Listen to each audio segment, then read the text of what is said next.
Hey guys, how's it going? I told Sarah that I would come on and show you guys how to make this really cute little package from the mini shipping boxes that we have from Stampin' Up. So that is what I'm doing, and I am just working on the finishing touch before Excellent. Okay, good. Just make sure. Okay, so, hi Nancy. I'm Melissa Thomas. I don't know if I might see some new people in here. Hey Liz. So we have these shipping boxes as a free celebration item. And I put a post on earlier trying to challenge you guys to see how you could use that third release free celebration items for classes in April, especially classes to go, because most likely we're going to be, in shelter in place for a little while longer. It might not be all of April. It might be all of April. Nobody knows. And this is what's freaking everybody out. Hey, Sarah. But what I do know is third release celebration items, it's really smart to save some of your celebration dollars and try to earn some items at the end as a demonstrator, because those are current catalog things that can be sold in April and May, and that's great. All the other free stuff we get for celebration, you can't really use them in your business. You can give them away, but you're not selling anything. But for instance, I was thinking, like, wouldn't it be cool to do a one-sheet wonder with those DSP packs, right? And you get the DSP pack, you do a one-sheet wonder, you design it up, you can borrow one from online and, make a little PDF. You cut the paper for people, so it's cut smaller, right? That's smart. That saves on your shipping. And then you send it to them with card bases and envelopes, and then they can use any stamp of their choice. Most one-sheet wonders are made for very simple stamping. So, minimal to simple stamping with one-sheet wonders. So anyway, my wheels were turning. And then I was thinking about the other thing, the laser cut specialty designer series paper, and thinking about I could teach a coloring class, right? And I could cut pieces up of that and send it out to people and teach them a coloring class. And I could show them sponge daubers and spritzers and the watercolor pigments, and then they can use whatever they've got at home, to do that. And maybe I'll show them watercolor pencils and aqua painter and, the whole 9 yards, right? So then Sarah knew that when we, several of us got to go to a silver elite dinner at Candy's house a month ago or so, and we got to play and we got to look at some of the 3D items that she got from some of the incentive trips that she's been on. She participates in the 3D swap on the incentive trip, which is amazing because I don't think well in 3D. Like, it's not my go-to. I'm a card person. But the international demonstrators do awesome stuff. And this is one of the things that they made, and it's so cute. And we pulled it out and we were like, is that our shipping box? And I was so excited. I was like, oh, that's the shipping box. And I was like, I can figure this out. Hold on. So I was like, okay, hold on. Let me take it apart. So I started messing around. So it's got this little flap on the front, right? And I'm like, okay, it's got a flap. We can, that's easy. That's that tiny label punch, whatever, skinny label punch. I don't know what that thing is called. Someone can post it here. I'm like, okay. So I start looking at it and I'm like, what does this involve? Like, what do I need to do to make this happen? So I was holding this up, right? And I was holding this and I was like, all right, I can figure this out. This cannot be that hard. So it looks like there's like a mountain valley, right? We got a mountain, we got a couple valleys, right? And then I could definitely tell that, like, the base, like this flappy piece, right, has to go like this, right, because we need Stampin' Up, right? So then that flap has to come back and up, right, somehow, like that bottom flap. So it's like, all right, let's mess around with this. So we've got our box. We're gonna, make sure it's box worthy, right? And then we're gonna make a mountain. So we're literally going to squish it in half, right? And then we're gonna bring it down. Then we got a bone folder here somewhere. All right, so we got a bone folder, and we're gonna crease that. And then on this side, we're gonna crease that. All right, so wouldn't this be fun to send this, right, to a customer, right, and tell her, like, I'm going to teach you how to make a really cute little treat bag out of this. And this could hold, we were saying, like, it could hold like a little notebook and pencils or bookmarks or journaling cards, or, right, like you could use this for a Bible journaling class. You could use this for just a kids class, right? You could add some straps to the back and make it like a little Stampin' It backpack. Anyway, I thought it was super cute. All right, so we've got our mountain, right? So now we need to make our valleys. So we just take that crease and we fold that in. And then we take that crease and we fold that in. So while we were all at Candy's house talking, Darlene and Cheryl and I was like, oh, I can figure this out. And so I was like, do you have an extra box? She's like, yeah. And so I grabbed one and I started like folding it. I'm like, oh my gosh, I'm doing it. You know, it was so funny. But yeah, so this is actually the one I made that night when we were all messing around. So, and I told her I would post, and I told Darlene I would too, and Sarah and everybody. So, all right, so again, we made the mountain. Right now we've got a valley. Now we're making the other valley. So, all right, so it just creates those accordions, right, on either side. Okay, good. So now, right, now I'm looking at this going, how did we do this? So I think what I remember doing is, and I think it came out okay, but I'm going to look at the box and just make sure, because I taped this over this. So this one becomes the front, and this is going to swoop to the back. So we can, on the scoreboard, I think, I want to do this. And you could do this on your scoreboard. You could do this on your Stampin' Trimmer score business, whatever. But I think what I want to do is I want to score once here.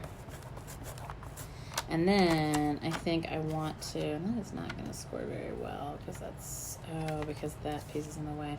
And then I think it's about, let's look and see. It's about a 1/2 inch away. Let's see if I can get this down here. No, I'm going to need the plate to do this. I did it. Okay.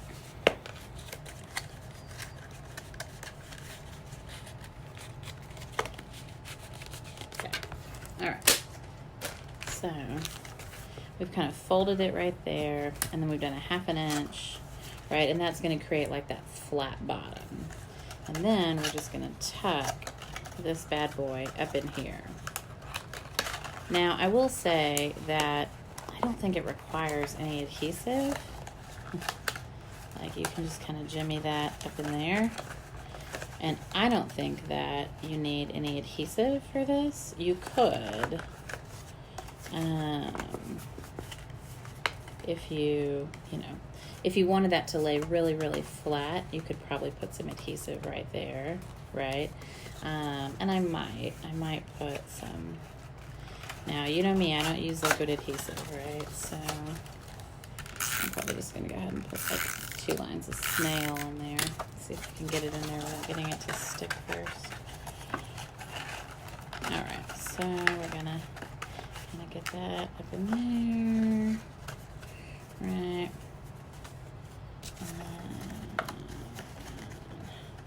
And then all I'm gonna do is I'm just gonna press it from the inside, right? So my goal is just to kind of press that.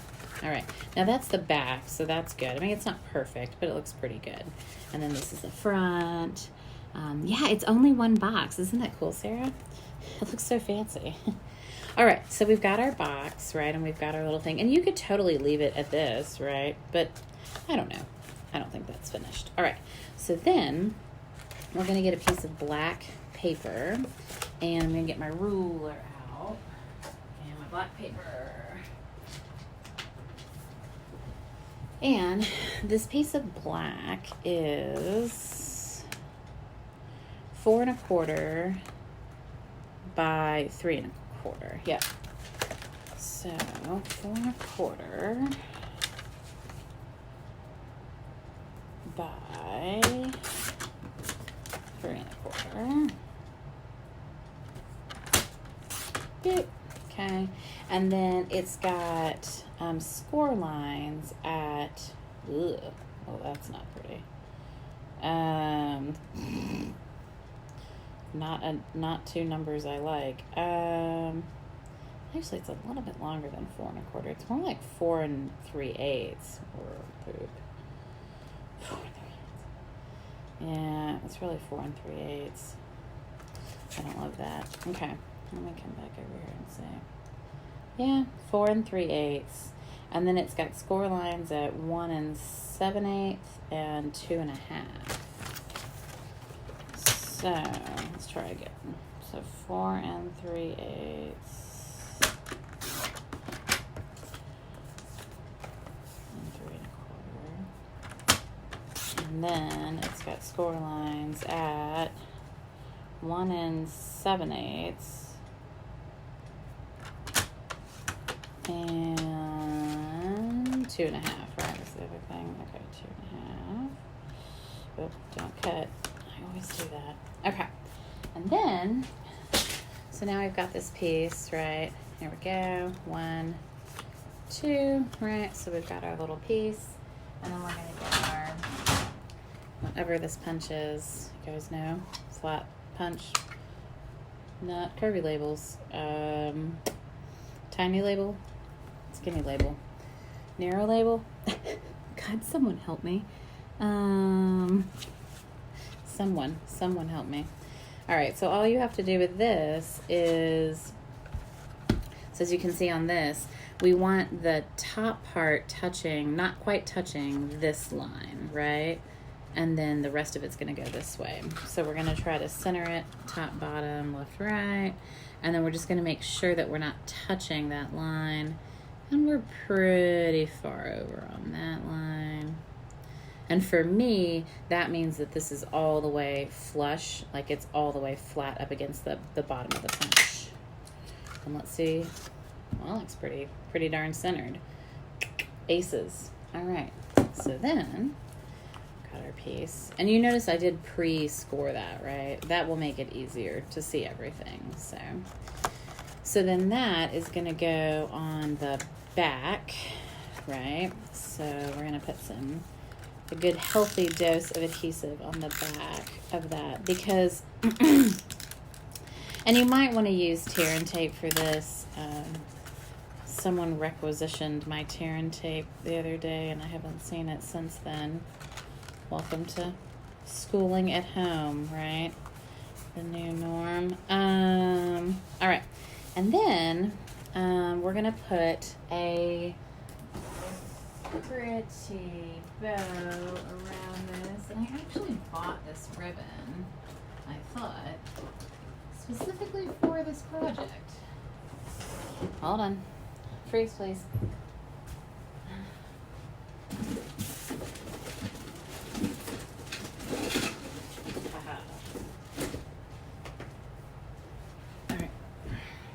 This is that really fat, what is it, basic black satin ribbon.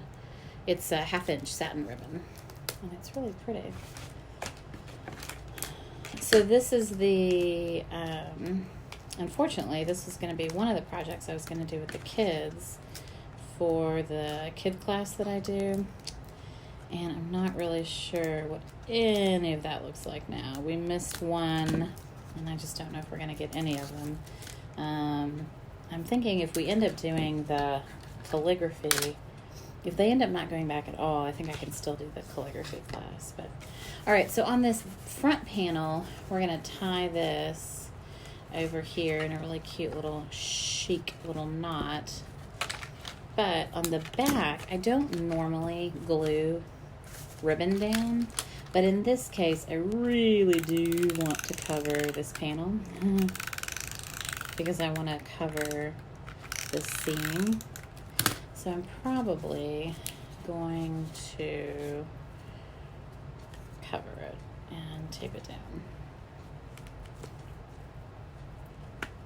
Okay, and then I'm going to tie a knot.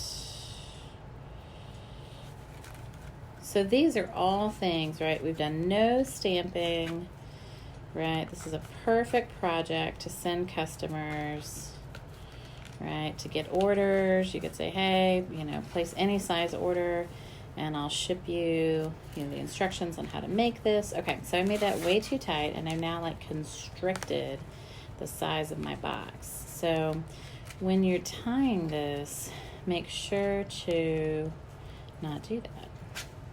I'm used to just tying it so tight, but you don't want to make the base of your box or your bag like so tight. There we go. Nice. Okay. And then we're gonna trim our ribbon. So I'm probably going to be doing this on my live next week and seeing if I can get some April orders.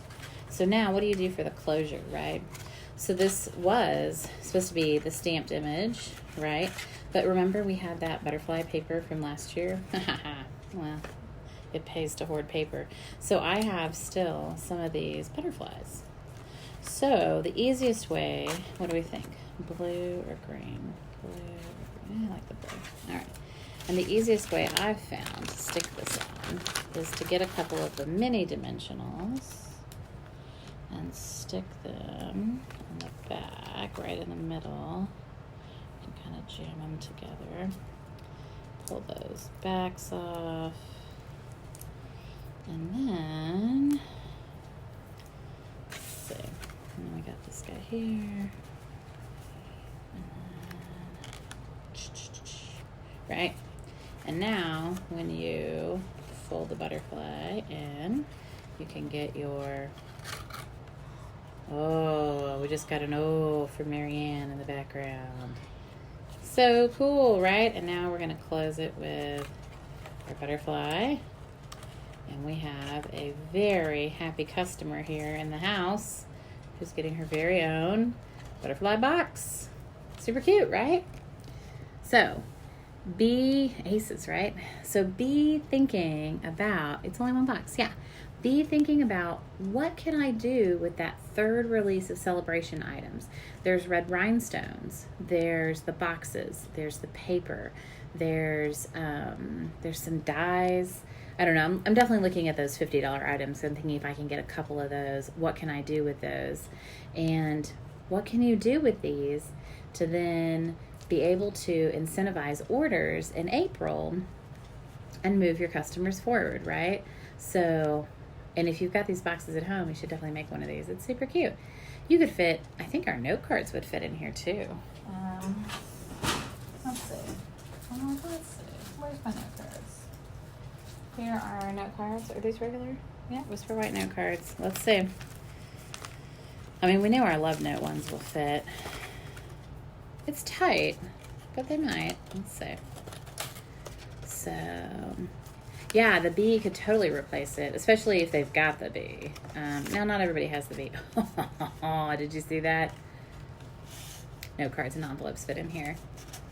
Well, now you've got a whole class. And if you use the bee and any bee paper you've hoarded to then make some really simple cards, right? You're sold. You've got a complete class with note cards and envelopes and an adorable box, all packaged up. You're welcome, and you love me, and there you go. All right, happy Thursday, happy Croncation. Hope it's going well for everybody. Love you lots. See you later, guys. Bye.